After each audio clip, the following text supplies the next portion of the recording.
Hi everyone, it's Marky. Today let's talk about these Real Technique mini sponges. These are my favorite beauty blending sponges to use. These ones are just the mini form, so they're perfect for travel or on the go. I like to keep them in my purse for like touch-ups. They have 3 different little sides, so it does have this tip right here. It also has this flat edge and then the rounded edge, so whatever you're doing, you're gonna have a different way you can apply it. I love to use this for concealer, liquid blush, highlighter. You can use it damp or dry, it's up to you. It really blends beautifully. I don't get creases, it doesn't look streaky, it just looks beautiful and smooth and flawless. These are latex free, so anybody who has that kind of allergy, you don't have to worry. They are just soft foam. If you do use them damp, they will expand just a little bit and you can blend a little bit easier.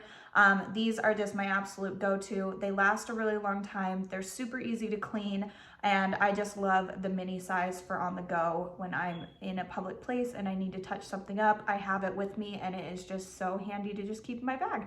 So if you are looking for something that's just gonna make your makeup look beautiful and blended really smoothly and really flawlessly, and something that's easy to travel with, I would highly recommend you look into these. So I hope this was helpful. Thank you.